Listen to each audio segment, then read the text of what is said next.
Euh, donc, on avait un slide, mais...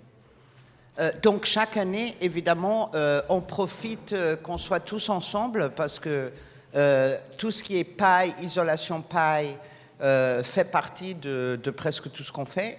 Et donc, chaque année, on essaie de montrer un petit moment autour de POP 2030. Et là, on a Charlotte et Cédric avec nous, Cédric Hamelin et Charlotte Levard, qui font partie de la FCP, qui vont nous faire un petit point sur POP 2030 aujourd'hui. Et j'espère l'année prochaine, on aura tout résolu. Donc, oui.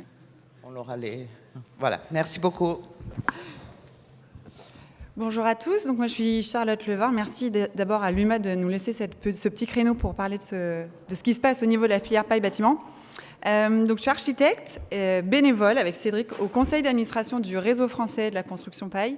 Et nous travaillons à Nebraska ensemble sur les sujets qui concernent la paille porteuse. Donc ça recroise pas mal de sujets qu'on a abordés ce matin, puisque comment faire des économies de matière et en l'occurrence de bois.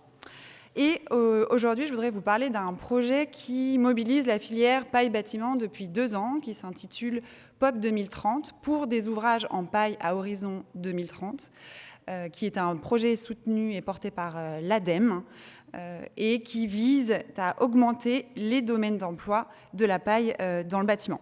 Et pour ça, on a plusieurs leviers, plusieurs travaux que nous menons avec 14 partenaires, et dont je vais un peu vous expliquer rapidement aujourd'hui. Le premier, c'est celui d'élargir le domaine, les ressources disponibles. Aujourd'hui, le cadre normatif des règles pro encadre l'utilisation de la paille dans le bâtiment pour la paille de blé. On est en Camargue, il y a d'autres pailles qui existent sur le territoire métropolitain, donc ça fait partie des travaux que nous menons de caractérisation de la ressource, par exemple, d'autres typologies de paille.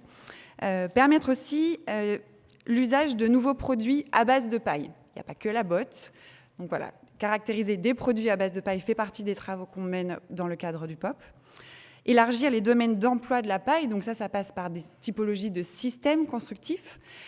Aujourd'hui, les règles professionnelles de la construction paille sont de la technique courante, mais en technique non courante, on a par exemple l'ITE et la paille porteuse, et tous les travaux que nous menons sur des caractérisations de ressources, de produits et de systèmes vont amener à finaliser ces règles professionnelles pour l'ITE et la paille porteuse.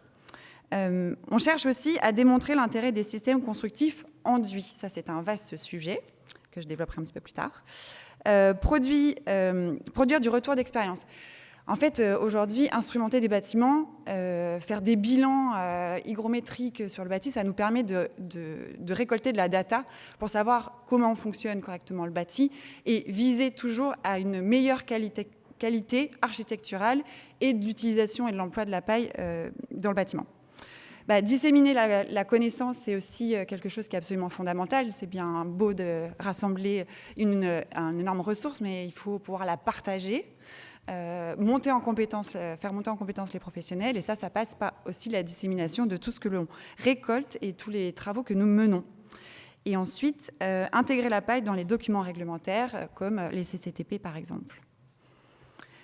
Alors, pour pouvoir mener des caractérisations sur des produits, de la ressource ou des systèmes constructifs, entre autres, on mène des travaux avec des laboratoires.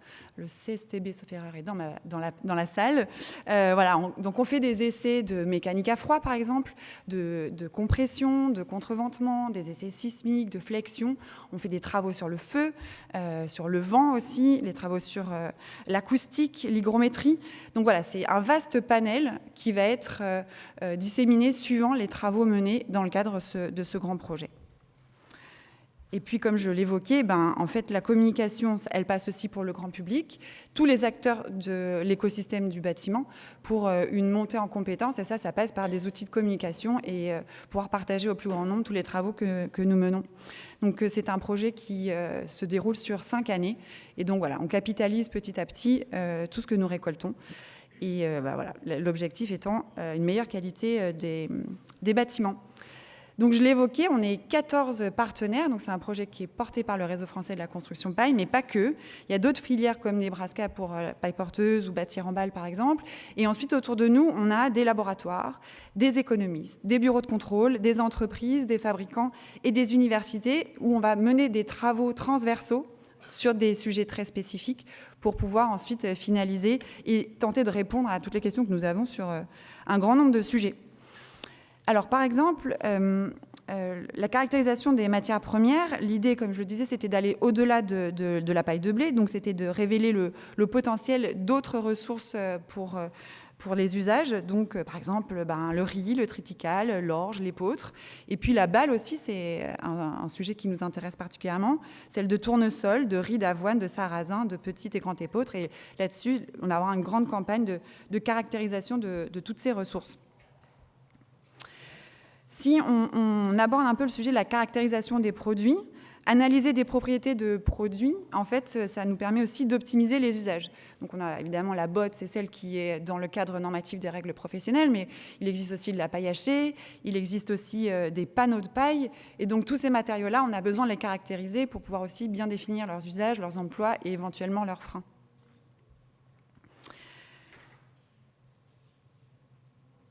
La dissémination, elle passe aussi par la mise en place d'outils et mieux accompagner les maîtrises d'ouvrage, les maîtrises d'œuvre, les bureaux d'études, etc.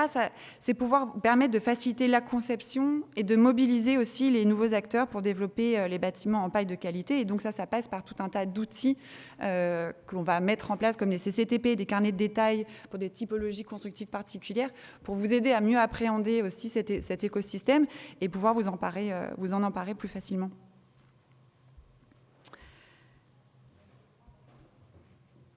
Alors, sur les essais qui concernent les systèmes constructifs, je ne vais pas rentrer dans le détail, mais l'idée quand même, c'est de mettre en avant les spécificités de la paille en tant qu'isolant support d'enduit pour structurer l'élaboration des règles professionnelles et permettre aux techniques non courantes comme l'ITE et comme la paille porteuse par exemple, de pouvoir passer en technique courante et de faciliter leur émergence et de continuer à développer ça plus facilement.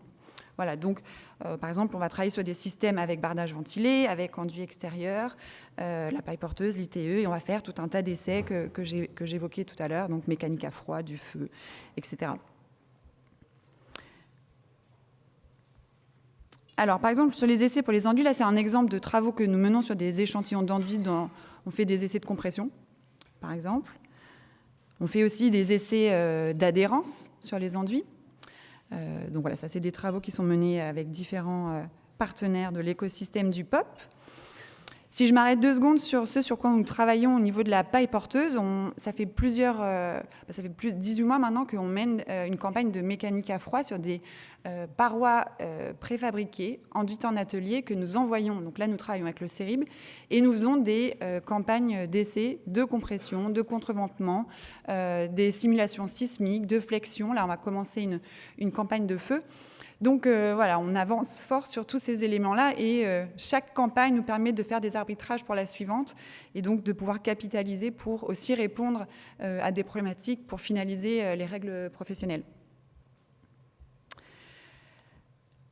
Alors, je l'ai évoqué tout à l'heure, mais le retour d'expérience de bâtiments dans l'écosystème des biosourcés, en particulier celui de la paille, il est absolument fondamental pour pouvoir établir un certain nombre de bilans, que ce soit des bilans thermiques, de confort, sanitaire, enfin, je ne vais pas vous faire toute la liste, mais instrumenter des bâtiments, c'est aussi permettre de récolter de la data, de voir entre les simulations qui sont faites au démarrage et la réalité de vie du bâtiment, comment les bâtiments fonctionnent et comment éventuellement on peut ajuster si on se rend compte de problématiques ou à l'inverse, des simulations qui paraissaient défavorables, finalement, dans la réalité, ne le sont pas, ou le sont très peu.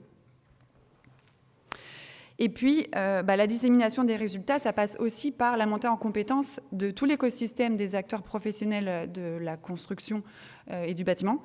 Et donc, aujourd'hui, la formation, c'est aussi vous permettre de mieux appréhender un matériau, sa mise en œuvre, comment fonctionne la physique du bâtiment. Et moi, j'encourage tous les maîtres d'œuvre, bureaux d'études ou même maîtrises d'ouvrage à pouvoir se former. Il y a des formations très spécifiques qui sont ciblées pour que vous puissiez appréhender le matériau et pouvoir plus facilement l'employer et le disséminer dans vos projets et convaincre aussi vos collaborateurs. Et je terminerai par une invitation collective au prochain congrès de la construction paille qui se déroulera à Nantes en février 2027 et qui aura une visée internationale. La thématique, ce sera l'ITE paille, et puis il y aura aussi tout un tas de sujets internationaux, donc européens et extra-européens, qui sera très voilà, très stimulant et très dynamique. Donc vous pourrez retrouver bientôt le Save the Date qui va apparaître sur le site du RFCP. Et puis là, je laisse la place à Cédric pour parler un peu plus sujet innovation paille et paille porteuse en l'occurrence. Merci. Merci. Merci Charlotte. Pour arriver en fait, à développer et à étendre les domaines d'emploi de la paille, on a vu qu'il y avait différentes approches. Et le réseau français de la construction paille, on a plutôt ciblé la solution Règle Pro. Donc on a vu que depuis l'apparition des Règles Pro de 2012, en fait, il y a eu une explosion complète du nombre de chantiers qui sont ouverts. Et en fait, on a gardé la même stratégie pour continuer à étendre vers les Règles Pro ITE, qui sont en cours de rédaction par le RFCP, dans lesquelles on est aussi engagé. Et Nebraska, en partenariat avec le RFCP, traite aussi des Règles Pro paille porteuse. Ces des Règles Pro, pour arriver à les faire reconnaître, ça tient sur plusieurs piliers. Premier pilier, un texte qui fait consensus dans la profession. Un deuxième pilier, c'est un panorama de bâtiments déjà construits. Si on ne peut pas généraliser quelque chose qu'on n'a pas fait assez. Et il faut un quorum de professionnels. Donc, il faut des essais. Pardon. Le dernier pilier, il fallait des essais. Donc, on a réuni ces textes-là. Ces textes sont déjà écrits, ont été déjà présentés en première lecture à l'État, notamment à l'AQC, qui a fait des retours plutôt positifs dessus. Dans ces groupes de travail, on retrouve notamment des bureaux de contrôle. Pour ne pas les citer, il y a Jean-Pierre qui est avec nous là-bas. Donc sur le texte, on est plutôt robuste. Sur le nombre de bâtiments, on est suffisant, que ce soit en ITE ou en paille porteuse. Et sur les essais, maintenant qu'on a ce financement France 2030 par l'ADEME, on a l'ensemble de tous les essais qui vont nous être demandés par l'État. Donc maintenant, il manque quand même un pilier assez fort. Oui, il manque un pilier assez fort sur des bâtiments d'une autre envergure. Parce que ce soit sur la paille porteuse ou sur l'ITE, on s'appuie quand même beaucoup sur des bâtiments de petite taille. Et faire des Règles Pro et, entre guillemets, massifier pour faire des maisons, c'est peut-être pas le bon sujet de bataille. Donc moi, j'ai pris une troisième casquette RFCP Nebraska, où on a sorti les activités commerciales de Nebraska pour ne faire plus que du bien commun et faire des chantiers plus gros, notamment ceux qu'on avait fait ici avec Luma, donc ce bâtiment ici en isolation à l'intérieur, en paille, et Paoli à côté en ITE. Donc là, on a gardé cette volonté de faire du bâtiment démonstrateur à grosse échelle, en paille porteuse et en ITE. Évidemment sous les Cénales. Donc là, on est en train de livrer actuellement un R+2 en paille porteuse à Vénissieux, en zone sismique 2, où... Oui. Et donc, voilà, donc sur ce bâtiment-là, donc on voit que les solutions performantes en thermique d'été, thermique d'hiver, en technique non courante, sont quand même assurables, passent quand même toutes les barrières pas normatives, puisqu'en fait, on arrive à dialoguer en direct avec les assurances pour arriver à faire, et en direct avec les bureaux de contrôle. En termes de chiffrage, on a un dépassement de 10% des habitudes du bailleur pour du logement social. Or, à la fin, ce bâtiment-là sera aux performances proches du passif. Donc, c'est peut-être trop tôt pour plein de bailleurs et pour plein de gens d'y penser maintenant. Dans 10 ans, je pense qu'avec les réglementations, les dérèglements climatiques qu'on a encore même tout de suite, je pense que c'est un peu visionnaire et moi, j'y crois beaucoup. Donc, une vidéo du chantier, je ne sais pas comment je vais la lancer. Est-ce que vous savez lancer la vidéo? Sinon, on ne la lance pas, c'est pas grave. Elle se lance? Elle se lance, non, elle se lance pas. Ah, c'est parti. Donc voilà, donc pour faire des bâtiments démonstrateurs d'échelles différentes, on a jusqu'à maintenant, depuis une dizaine d'années, on fait du bâtiment sur site. Donc on se déplace de 15 à 25 personnes pendant un délai assez long. Et généralement, on est allé très loin de chez nous, on est allé dans le nord, à côté de Lille, en Bretagne, on est allé dans toute la France pour essayer d'essaimer aussi la technique et de planter ces idées-là ailleurs et former des gens sur ces chantiers à chaque fois qu'on s'est déplacé. On s'est rendu compte que ça se développait pas si facilement que ça, qu'on était vite contraint par la saisonnalité, notamment les enduits. Sur les solutions enduites, on est freiné par le gel et par les canicules. Du coup, on se retrouve à travailler sur des périodes très courtes. Donc, on a du mal à amortir dans une entreprise les budgets pour faire tout ça et arriver à s'équiper. Donc, on a décidé de partir vers de la solution hors site, où on fait des murs préfabriqués enduits de face et une face, puisqu'on sait faire les deux, on sait faire une seule, pour faire du bâtiment démonstrateur en hors site, en paille porteuse et en ITE. Donc là, c'est le R+2 à Vénissieux. Et là, on est tout juste retenu là, depuis une semaine sur le siège de la SAFER à Blois, où on a l'équivalent de Paoli à faire en hors site, en préfa, enduite, une face, où les panneaux vont arriver secs sur site. Il ne restera plus qu'à les jointer et à faire la finition dessus. Gros intérêt de tout ça, c'est que nous, on arrive à en faire plus, On arrive à terme aussi à vendre ces éléments-là à d'autres entreprises qui deviendraient poseurs en attendant de savoir fabriquer elles-mêmes. Donc ça va nous permettre d'essaimer beaucoup plus facilement que ce qu'on a cru jusqu'à maintenant, où former finalement ne permettait pas aux gens de s'y mettre comme on pensait.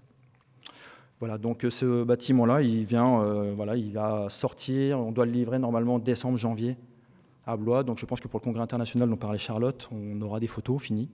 Donc les logements sociaux et ce bâtiment-là seront terminés. Voilà, les photos, des panneaux, à quoi ça ressemble. Merci beaucoup.